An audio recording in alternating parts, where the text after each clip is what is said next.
It's been 15 years since Umesh Sachdev founded conversational AI platform Uniphore. Last year, the Chennai and Palo Alto-based startup turned unicorn and went about integrating capabilities like emotion AI and a vertical data stack into its native AI platform. Now, earlier today, the company launched its AI Innovation Hub in Chennai, where its story began back in 2008. In a freewheeling chat, Umesh tells CNBC-TV18's Jude Sannith all about Uniphore's recent acquisitions while outlining his blueprint to hitting $1 billion in ARR. Here's a slice of that conversation. Listen in. This, for us, is our new India AI Innovation Hub. It's one of our largest offices anywhere in the world, and it's one where we want to lead the new research in areas of generative AI and emotion AI that we will be doing and creating new IP. And this office in Chennai and the talent that we have here will lead us into the future. Right. And when you talk about leading yourselves into the future, I would assume that transition is very much a part of it. You began as a conversational AI startup, and now you are doing path-breaking work in enterprise AI. Could you break this down for me, Umesh? What's it all about, and how will the new areas that you're working on help you get there? Well, if you think about what we've really been doing for the last 16 years, we've invested over $600 million that this company has raised in terms of equity capital in areas like knowledge AI, generative AI, and emotion AI. Right. Uniphore is one of the very few companies in the world that is working on its own foundational models, as opposed to using other open source models like GPT. But I want to bring you up on the last two acquisitions that you made that, reports said was strategic to the kind of work that you intended to do. There was, of course, Redbox and then Hexagon, the European startup. What were they all about? What kind of leverage, are these acquisitions meant to add to the Uniphore story? Hexagon is one such example. It was a company headquartered in France. Very bright group. Both founders are PhDs. The entire team is full of data scientists, and they were working on a very niche area of AI in behavioral AI. And if you think about the power of generative AI, it is very potent. It is very capable in understanding human words, our conversations, drive automation.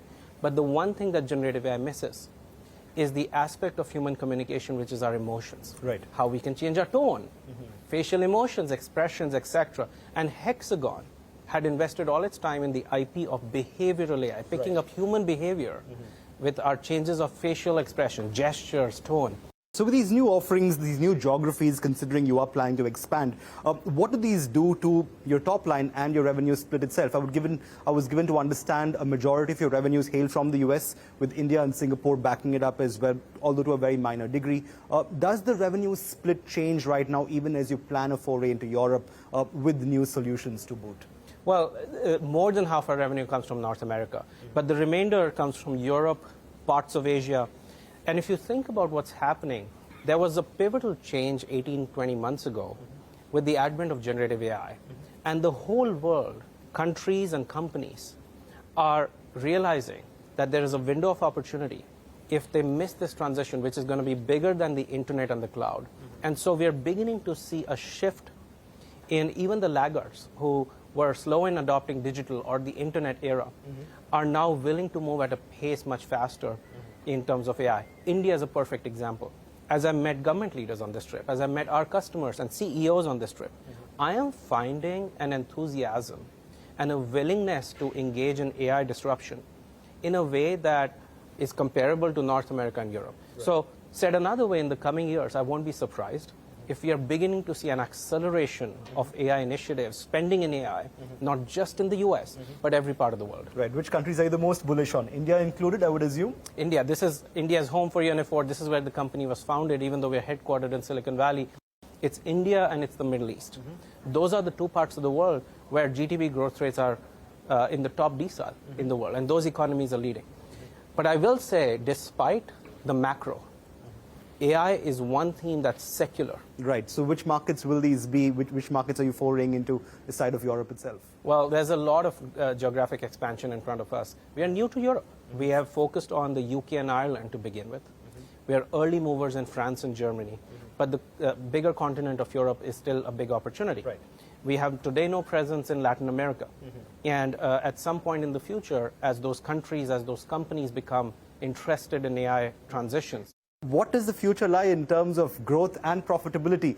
Are you focusing, despite all the expansion, despite all the spending, on unit economics? And what's the revenue outlook like? Well, Jude, what's really important is the things that we've said. Last year, we crossed $100 million of contracted ARR. Right. We're growing at a much faster pace than most enterprise software companies in the world. What rate are you expecting this growth to come? So, look, this year we've officially said that we'll certainly be above 70% of growth.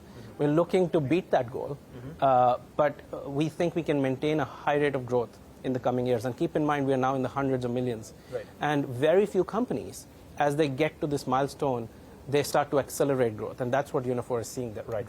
Right. And the focus will, of course, also be on profitability, given that you've already turned profitable? I will say the focus remains on unit economics. Right. We want to make sure that every time we do business with a customer, it is done on solid foundational financial strengths, both for the customer and ourselves. But overall profitability, like I said, we're very focused on leading the world in the area of AI. And if that means we will continue to invest for several years ahead of us, we are prepared for that. What is the pipeline like? Where do you go from here? And a listing sometime on the horizon, you'd reckon? Well, given the size of our business now, at some point, listing or IPO could be natural outcomes. Wall Street in the US is not at a great place today. Right. And like I said, what's really important to us is this window of opportunity of becoming the world's largest enterprise AI company, leading the way, going from where we are to $1 billion of ARR in the next 3 to 4 years. That's really what we're after.